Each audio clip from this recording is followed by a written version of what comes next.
मैं श्रवण कुमार लय स्टूडेंट आप सभी का इस वीडियो में तहे दिल से स्वागत करता हूं। आज हम लॉ ऑफ टॉर्ट के जनरल डिफेंसेस में सेकंड जनरल डिफेंस पढ़ेंगे, जो है इनएविटेबल एक्सीडेंट।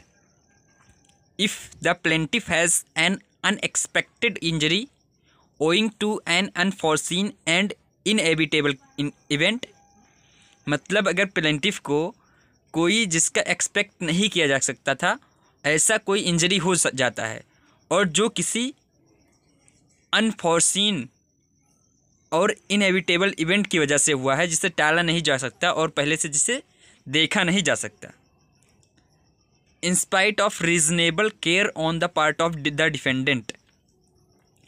और इसमें डिफेंडेंट के द्वारा बहुत ही सही से केयर किया गया था, इसके बावजूद भी कोई इंसिडेंट हो जाता है और जो केयर रीजनेबल था, then it is called inevitable accident. इस प्रकार से डिफेंडेंट इनएविटेबल एक्सीडेंट का डिफेंस ले सकता है और वह उस इंजरी के लिए लाइबल नहीं होगा, मतलब वह टॉर्ट के लिए या कंपनसेशन के लिए लाइबल नहीं होगा। But the defendant has to prove that he neither intended to injure the plaintiff nor had the means to avoid the injury by taking reasonable care.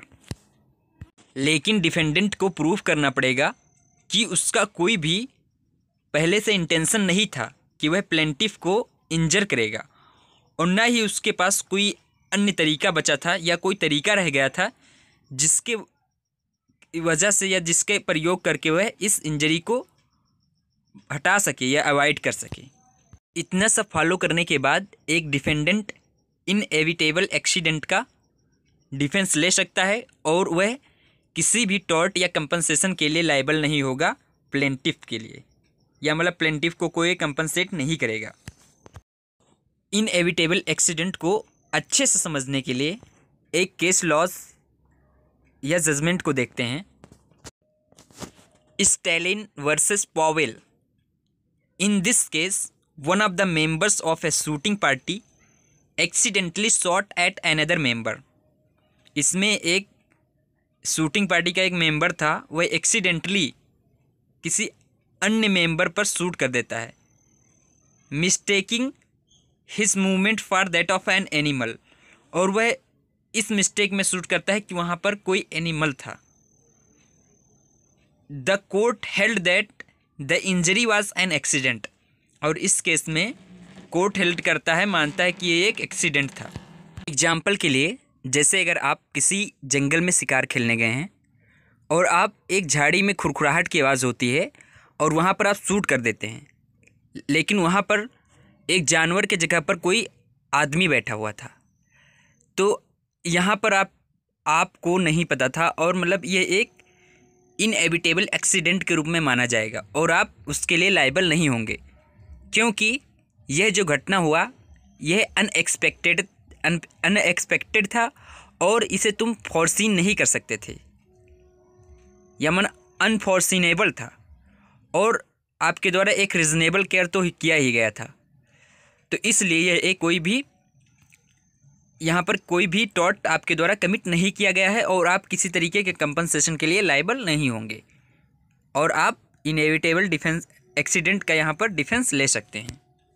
और इनएविटेबल एक्सीडेंट से related दूसरे judgment को देखते हैं, जो है Brown versus Kendall. In this judgment, in a fight between two dogs, दो कुत्तों की झगड़े हो रहे थे, one belonging to plaintiff and another belonging to defendant. एक प्लेंटिफ का था और दूसरा डिफेंडेंट का था। While trying to separate the dogs, और इसी टाइम डॉग को सेपरेट करते समय defendant accidentally hit the plaintiff, और डिफेंडेंट एक्सीडेंटली हिट कर देता है प्लेंटिफ को, who was standing close by, जो पास में ही खड़ा था, इन हिज आई, और उसके आँख में मतलब प्लेंटिफ के आँख में डिफेंडेंट चोट कर देता है। In this as well the defendant was not liable as the injury to the plaintiff was the result of an accident, and it was judgment given in Brown versus Kendall, और इसमें भी defendant को liable नहीं ठहराया गया। आपने हमारा video बहुत ध्यान से सुना और अपना बहुमूल्य समय दिया, इसके लिए बहुत बहुत धन्यवाद।